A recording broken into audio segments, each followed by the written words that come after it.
The Israeli society had surrounded itself with shields, with walls, not only physical walls, but also mental walls.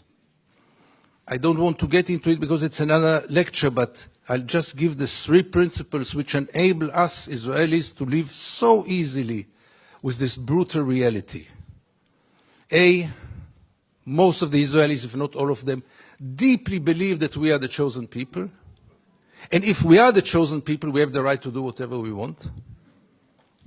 B, there were more brutal occupations in history. There were even longer occupations in history, even though the Israeli occupation gets to quite a nice record. But there was never in history an occupation in which the occupier presented himself as the victim. Not only the victim, the only victim around. This also enables any Israeli to live in peace because we are the victims. The other day, Professor Falk spoke about this dual strategy of Israel of being a victim on one hand and manipulating on the other hand. After what happened in Paris and in Copenhagen with the terror attacks, Benjamin Netanyahu came with the notion all the Jews must come to Israel. It's the safest place for the Jews in the world. It's a shelter for the Jews in the world.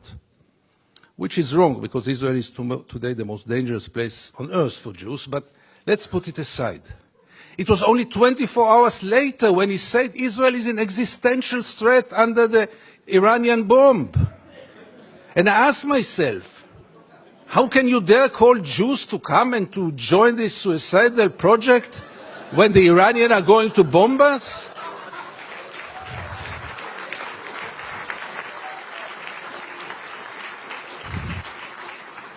But in Israel, everything goes, and both declarations were accepted as the only truth. And here I get to the 3rd set of values which enable us Israelis to live in peace with the occupation. And this is maybe the most crucial one and the worst one. We say victimization, we say chosen people. When I say victimization, it goes without saying we have to mention the Holocaust and the unforgettable Mrs. Golda Meir that the American jury had exported to Israel. She said once, this unforgettable woman, that after the Holocaust, the Jews have the right to do whatever they want.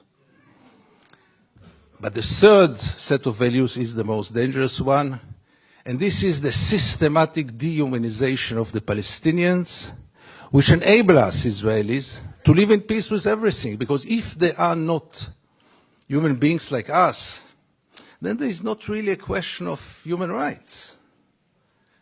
And if you scratch under the skin of almost every Israeli, you will find it there. Almost no one will treat the Palestinians as equal human beings like us. I once wrote that we treat the Palestinians like animals, and I got so many protest letters from animal rights organizations. Rightly so. But by the end of the day, how many Israelis did ever try for a moment to put themselves in the place of the Palestinians for a moment, for one day?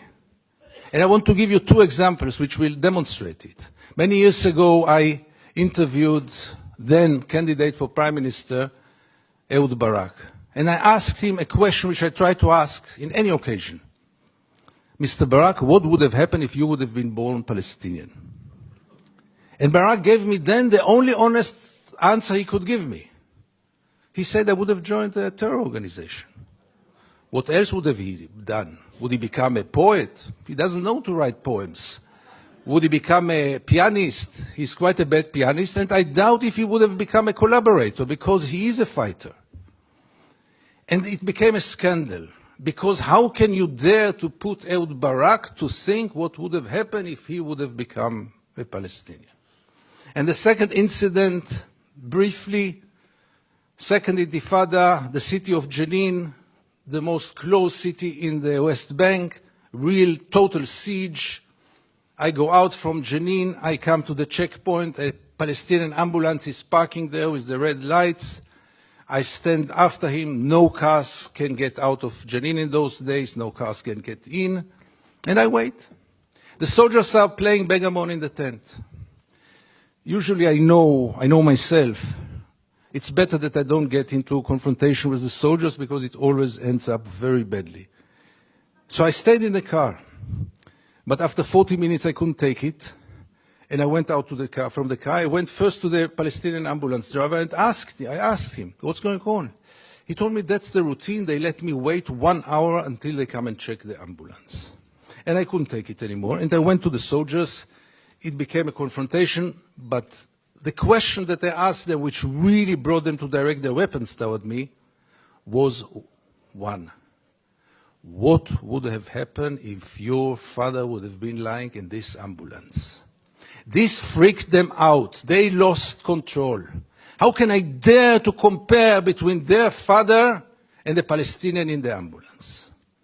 And this set of beliefs that they are not human beings like us enable us Israelis to live in so much peace with those crimes, ongoing crime for so many years, with losing any kind of humanity, values. I heard today people talk about Jewish values.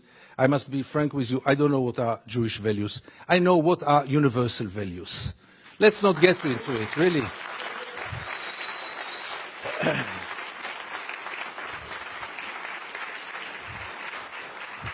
There are very clear universal values. And there is a very, very clear international law. But for most of the Israelis, international law is very important. But not for Israel. Israel is a special case. Why is it a special case? And again, you get with all those set of values, with this living in denial. And here I want to get back to the topic of our panel. Is it good for Israel? No, it's very corrupting. Because as long as the United States enable Israel to continue, obviously the Palestinians are the first and direct, unbelievable victim of it. But by the end of the day, what will Israel be after all those years? What is it already today? Where does it direct to? And things are getting worse and worse.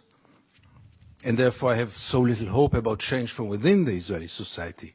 Because things, as you might know, are going more and more to the nationalistic, militaristic, religious direction, with very little hope that change will come from within. Why would Israelis go for a change?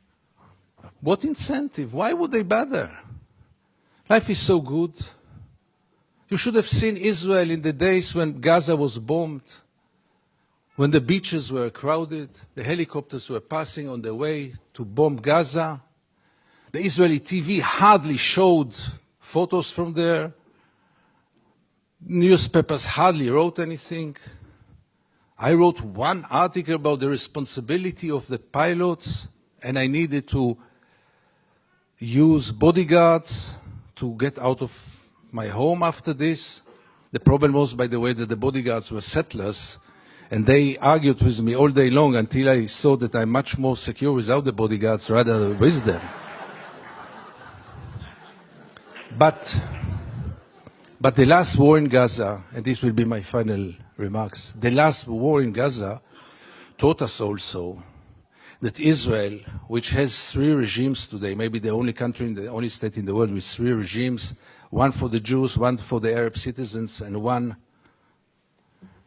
an apartheid regime in the West Bank and Gaza, one of the most brutal and cruel tyrannies in the world. But even for the facade, even for this democracy, which I always thought is a democracy for its Jewish citizens, I realized last summer that it is a democracy for its Jewish citizens, but only if they think like the majority. And therefore, and by this I want to conclude, I want to tell you all that few of us, very few, much too few, but few of us are looking to the West, Europe, and then United States, with a great hope because we lost hope in Israel. Thank you very much.